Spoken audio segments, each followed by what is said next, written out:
बिहार में चुनावी सरगर्मी तेज हो गई है। एक तरफ एनडीए में सीट बंटवारों को लेकर थोड़ा कंफ्यूजन है, तो दूसरी तरफ महागठबंधन में भी राजद और कांग्रेस के बीच तनातनी अपने अंतिम दौर पर चल गई है। और इसी तरह से बिहार के जो महागठबंधन है उसमें एक नई सुगबुगाहट देखने को मिल रही है। नमस्कार, बिहार के बादशाह में आपका स्वागत है। और बिहार चुनाव को लेकर जो अभी चुनाव आयोग ने गाइडलाइंस जारी किया है, तारीखों की घोषणा की है, उसके बाद महागठबंधन और एनडीए दोनों गठबंधन के अंदर अब सीट बंटवारे को फाइनल स्तर पर पहुंचाने की पुरजोर कोशिश हो रही है। लेकिन इस बीच राष्ट्रीय जनता दल ने जो नया प्लान बनाया है उसके कारण कांग्रेस की मुश्किलें बढ़ती हुई दिखाई पड़ रही है।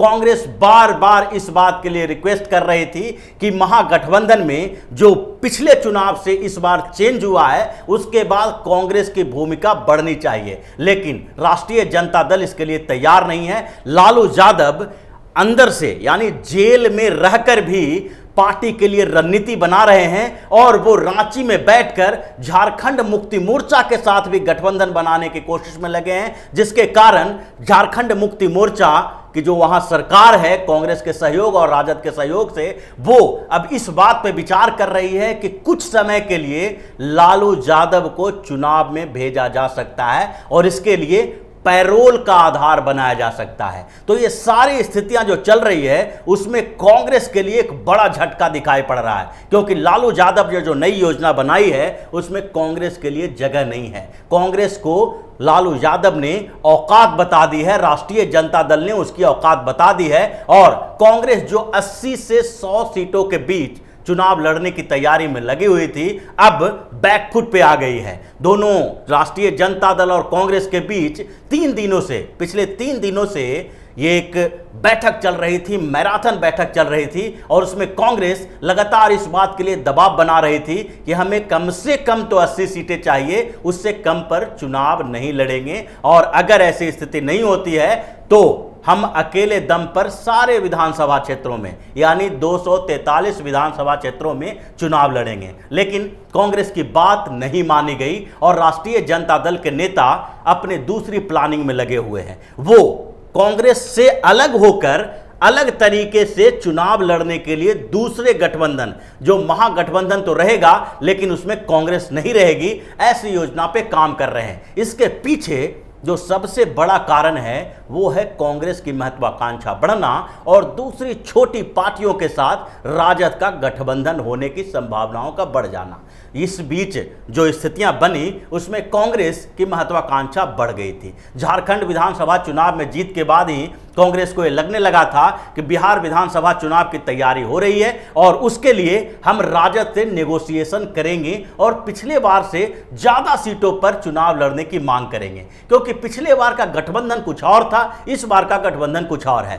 पिछले बार राष्ट्रीय जनता दल और जनता दल यूनाइटेड यानी नीतीश कुमार और लालू यादव की पार्टी दोनों के बीच गठबंधन था, उसमें कांग्रेस भी थी और इसलिए 243 सदस्यीय विधानसभा जो है बिहार का, उसमें 101 सीट पर राष्ट्रीय जनता दल और 101 सीट पर जनता दल यूनाइटेड यानी दोनों बड़ी पार्टियों को बराबर सीटें मिली थी। और उसके अलावा कांग्रेस 41 सीटों पर चुनाव लड़ी थी, यानी 3 पार्टियों के उस गठबंधन में कांग्रेस को 41 सीटें मिली थी, जिसमें से कांग्रेस 27 सीटों पर जीत दर्ज की थी। जिसके बाद कांग्रेस को लगा कि अगर ज्यादा सीटों पर चुनाव लड़ेंगे तो ज्यादा सीटें मिलेगी, लेकिन स्थितियां बदल गई। अब जनता दल यूनाइटेड भारतीय जनता पार्टी के साथ वापस आ गई। अब एनडीए में नीतीश कुमार और भाजपा दोनों शामिल हैं और जबकि दूसरी पार्टियों को भी साथ लाने की कोशिश की जा रही है, जिसमें चिराग पासवान अभी थोड़ा नाराज हैं,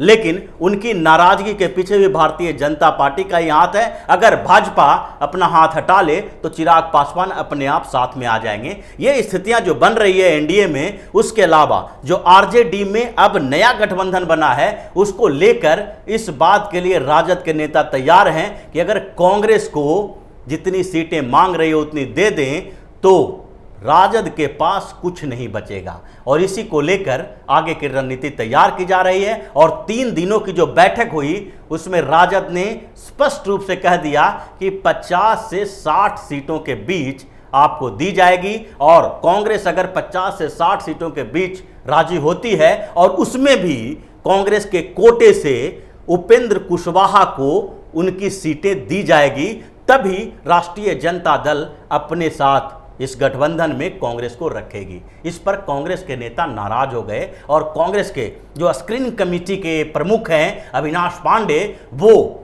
आनन फानन में बयान दे दिया कि कांग्रेस 243 सीटों पर चुनाव लड़ने के लिए तैयार है और कांग्रेस के पास दूसरे विकल्प भी हैं। दूसरे विकल्प का मतलब कांग्रेस जो कहना चाहती है उसमें उपेंद्र कुशवाहा भी शामिल हैं, क्योंकि रालोसपा नेता उपेंद्र कुशवाहा ने भी अपने सारे विकल्प खोल के रखे हैं। वो एनडीए के में जाने की भी तैयारी में लगे हैं। उन्होंने नीतीश कुमार की पार्टी के साथ भी बातचीत बढ़ाई है, तो दूसरी तरफ राजद के साथ भी खड़े हैं और तीसरी तरफ अगर इन दोनों विकल्प उनके पास नहीं होते हैं तो उपेंद्र कुशवाहा तीसरे मोर्चे में भी जाने के लिए तैयार बैठे हैं, जिसमें यशवंत सिंह का यूडीए है, यानी यूनाइटेड डेमोक्रेटिक अलायंस। जो 15-16 बड़े नेता जो बिहार के बड़े नेता पहले थे, उन लोगों ने मिलकर यशवंत सिन्हा के साथ एक फ्रंट बनाया, जिसमें जहानाबाद के पूर्व सांसद अरुण कुमार, देवेंद्र प्रसाद यादव, यहाँ तक कि नागमणि और जो रेणु कुशवाहा हुआ करते थे, ये लोग बिहार में कुछ मंत्री रहे हैं, कुछ सांसद रहे हैं। ये सारे नेताओं ने मिलकर एक फ्रंट बनाया है जिसमें जसवंत सिन्हा है और जसवंत सिन्हा के साथ ये जो उपेंद्र कुशवाहा जोड़ने की कोशिश में लगे हुए हैं और पप्पू यादव की जन अधिकार पार्टी भी है, वो भी इस फ्रंट में शामिल होने की तैयारी में है। तो ये उपेंद्र कुशवाहा जो अपना सारा ध्यान इधर रखे हुए हैं कि सारे दरवाजे खोले हुए हैं कि अंतिम समय में वो किसी के साथ जुड़ सकते हैं, उसके साथ भी कांग्रेस अपना गठबंधन करने की तैयारी में जुटी हुई है। और अविनाश पांडे ने यही इशारा दिया राजद को कि अगर राजद उन्हें सम्मानजनक सीटें नहीं देती है तो हम उपेंद्र कुशवाहा और उसके साथ साथ यशवंत सिन्हा का जो यूडीए है उसके साथ हम गठबंधन कर सकते हैं। और उन्होंने तो विकासशील इंसान पार्टी की भी बात की, लेकिन स्थितियां कुछ अलग है।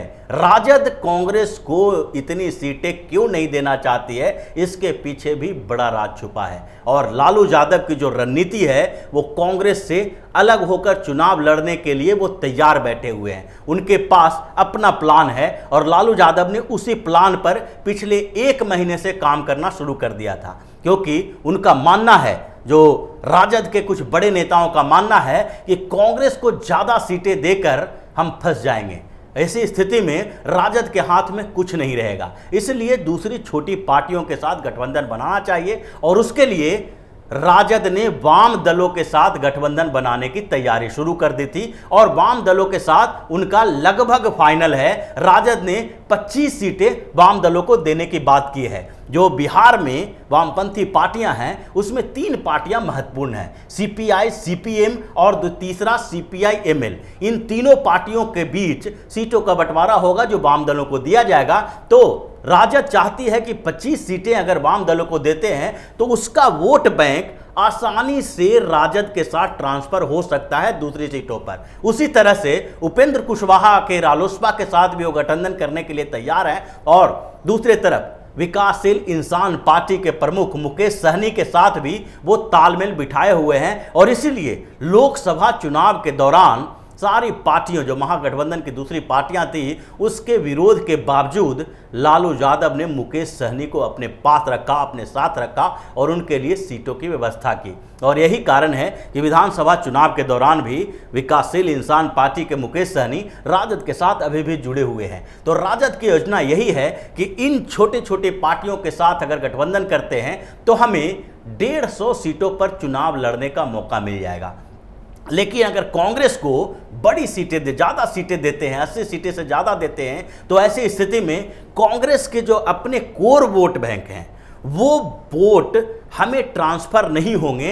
ये लगभग लालू यादव की पार्टी के नेताओं को पता है। उनको अब ऐसा लगने लगा है कि कांग्रेस के साथ गठबंधन करने में नुकसान हो रहा है। कांग्रेस हमारे वोट से तो जीत जाती है, लेकिन कांग्रेस का वोट इधर नहीं आता है। जो कांग्रेस का कोर वोट बैंक था, यानी कि फॉरवर्ड वोट बैंक जो है कांग्रेस का, वो अब भारतीय जनता पार्टी की तरफ चली गई है। और दूसरी तरफ मुस्लिम वोट जो हैं बिहार के, वो राष्ट्रीय जनता दल के साथ है, यानी लालू यादव की पार्टी के साथ है। अगर कांग्रेस साथ में होती है तो वहां पर तो उसे कांग्रेस का साथ देने में कोई दिक्कत नहीं होगी, लेकिन अगर कांग्रेस अलग चुनाव लड़ती है तो मुस्लिम वोट ज्यादातर राष्ट्रीय जनता दल के साथ जाएगी। यह उसी तरह का है जिस तरह दिल्ली के विधानसभा चुनाव में स्ट्रेटेजिकल वोटिंग हुई थी, यानी कि मुसलमानों ने रणनीतिक तरीके से देख लिया कि आम आदमी पार्टी, कांग्रेस और भारतीय जनता पार्टी, तीन पार्टियों में से कौन सी ऐसी पार्टी है जो भाजपा को हरा सकती है। और भाजपा को हराने वाली पार्टी कांग्रेस नहीं थी, आम आदमी पार्टी थी। इसलिए मुसलमानों ने ज्यादातर आम आदमी पार्टी को वोट दिया, न कि कांग्रेस को। और इसलिए दिल्ली विधानसभा चुनाव में कांग्रेस की स्थिति बेहद ही असम्मानजनक हो गई और कांग्रेस की एक घोर बेइज्जती हुई। ठीक उसी तरह से बिहार विधानसभा चुनाव होने वाला है और उस समय भी वहां के मुस्लिम वोटर जो हैं वो इस तरह से ही सोच रहे हैं कि वहां पर राष्ट्रीय जनता दल और कांग्रेस नहीं, बल्कि जो पार्टी जिस क्षेत्र में भारतीय जनता पार्टी के उम्मीदवार को हराएगी, यानी भाजपा और जदयू के कंबाइंड उम्मीदवार, एनडीए के उम्मीदवार को जो हराएगी, उसी पार्टी को वहां के मुस्लिम वोट देने की स्थिति में रहेंगे। और राष्ट्रीय जनता दल के नेता इस बात को समझते हैं, इसलिए उन्हें लगता है कि कांग्रेस के साथ गठबंधन उनकी शर्त पर नहीं की जा सकती। अगर कांग्रेस हमारी शर्तों पे गठबंधन करे तो उसके साथ महागठबंधन कर सकते हैं, क्योंकि राजद को भी ऐसा लगता है कि केंद्रीय स्तर पर एक बड़ी पार्टी के साथ होना चाहिए सहयोग, लेकिन उस सहयोग के लिए बिहार को खोया नहीं जा सकता। तो ऐसी स्थिति में राजद ने कांग्रेस को उसकी औकात बता दी है और ये कह दिया है कि 50 से 60 सीटों के बीच ही देंगे, जिसमें आपको अपने कोटे से दूसरी पार्टियों को एडजस्ट करना होगा। एक पहले भी बताया गया था जिसमें कांग्रेस के हाथ में जीतन राम मांझी की कमान सौंपी गई थी कि आप जीतन राम मांझी को मनाएं और अपने साथ रखें, लेकिन जीतन राम मांझी को कांग्रेस के नेता मना नहीं पाए और आखिरकार मांझी ने महागठबंधन का साथ छोड़ दिया और एनडीए में चले गए। तो इसके कारण भी राजद के नेता नाराज हैं। अब उपेंद्र कुशवाहा के साथ डायरेक्ट राष्ट्रीय जनता दल के नेता बातचीत कर रहे हैं और ये महागठबंधन को वामपंथी पार्टियों, विकासशील इंसान पार्टी, उपेंद्र कुशवाहा की रालोसपा, इन पार्टियों के साथ ही आगे बढ़ाने की तैयारी में जुटे हुए हैं कि अगर कांग्रेस इस तरह का व्यवहार करेगी तो उसके साथ गठबंधन नहीं होगा। और कांग्रेस अगर 243 सीटों पर चुनाव लड़ती है तो मुश्किल से 2 सीट भी कांग्रेस को मिल जाए, ये बहुत ही आश्चर्यजनक बात होगी। तो इसी तरह की खबरों के साथ फिर से हाजिर होंगे, तब तक के लिए बने रहिए हमारे साथ और देते रहिए हमें सहयोग, ताकि इसी तरह की खबर हम आपके लिए लाते रहें। धन्यवाद।